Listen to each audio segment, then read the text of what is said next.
We begin by starting the pattern from the last time, which was just a simple breakbeat. It was very inspiring for the acid sound used, but essentially I wanted to go into a more ravey territory, so I realized that the breakbeat is not gonna cut it and I need something simpler. So we go for on the floor, increasing this probability, turning the acid line into a generative solo, giving it space, giving it weight.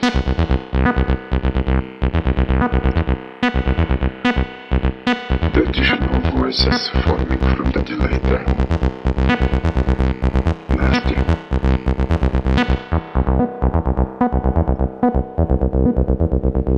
The feedback gives it the crunch. There is a bit of modulation on the envelope of the filter. You can hear it clearly. The sound drifting up and down.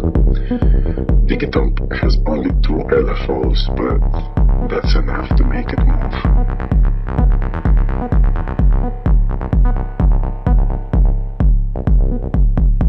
Bringing down the probability so that the kit has more space.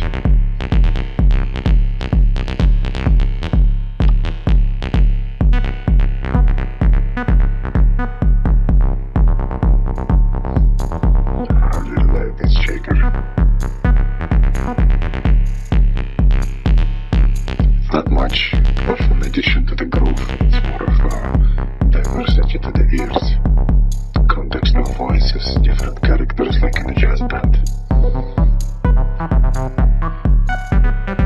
The ratio of the B operator is changing the pitch, so even though the sequence stays the same, the pitch can evolve. The entire harmonic storytelling is being done by the B operator. I'm not changing notes. It's the same note playing on a sequencer. It's just the harmonics.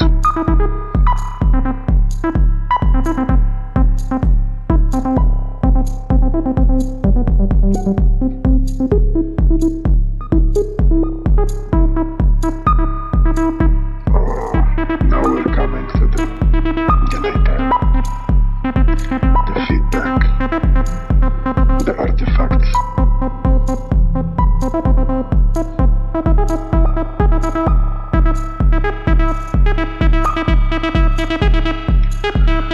We're moving in pretty irregular rhythms for the seconds that we have. And now by bringing it back to a rounded number, it seems more predictable.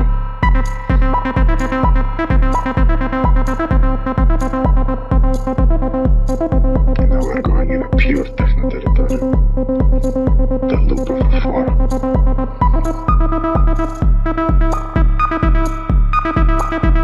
Shaping the waveform to bring more harmonics.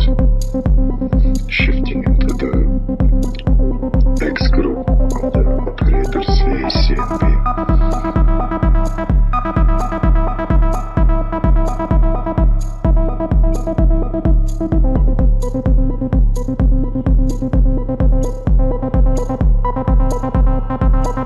Mind you, it's only one voice. But the delay with different times, the envelope modulation, the crossover between operators, the change in the harmonics, and the reverb bring it all to a state in which the entire groove has a life of its own. And despite it being one sequence, one voice, it feels like an orchestra. It really does.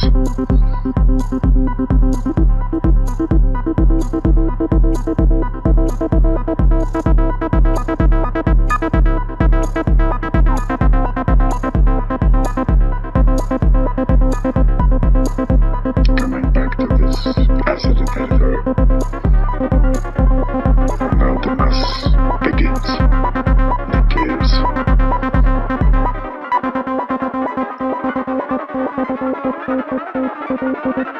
There's no control here. You gotta let go. You cannot keep it straight. You cannot rule it. It's out of your hands.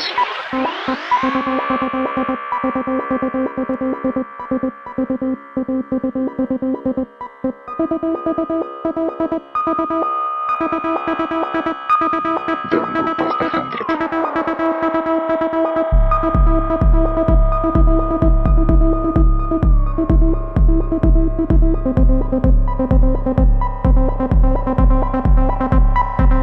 Now we can exit the straight territory.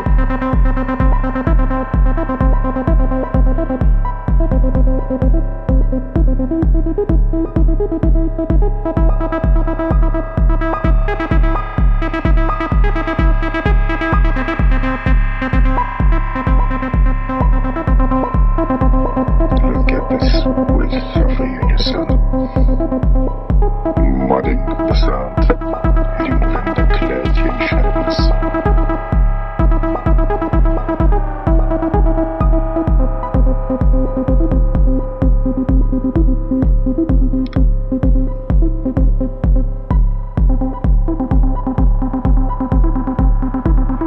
The feedback decrease around the sound. And now we brought it back.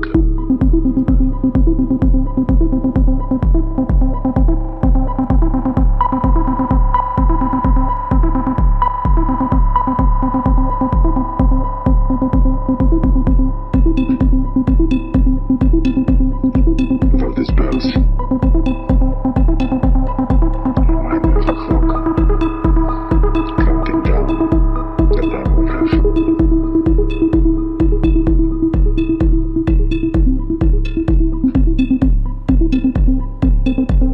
Making the sound sharper with the feedback amount. Changing the wave from back to sawtooth.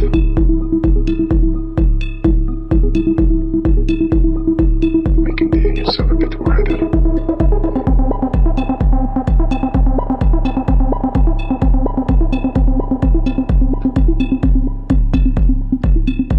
Pluckier sound. Shade load of reverb. Opening both eyes.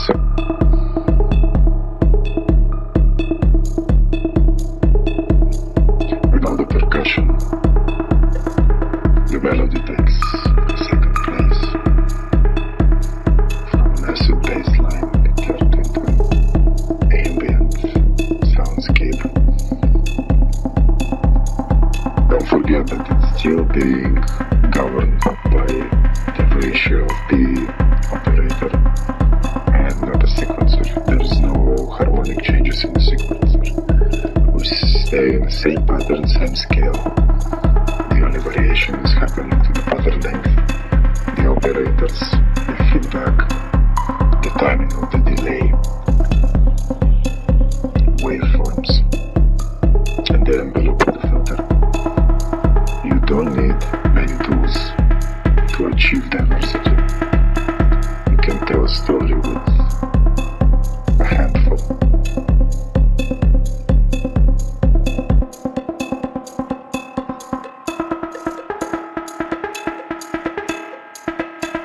This feedback makes it nasty.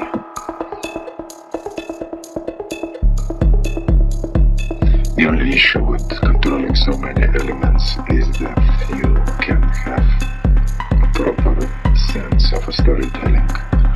So, unlike a festival setting or a club, drop is not always on 16th. Not everything is on time. The predictions of the audience cannot be controlled because you are in for the ride as much as the thing.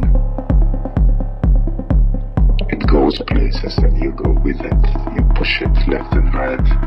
You try to beg it to be this and that, but in the end it's just itself. This is the beauty of FM to me. This entity, this character, is an animal living inside those circuits, digital programming and algorithms. You can nudge it, but you cannot own it. The sequence is not yours. It's a conversation.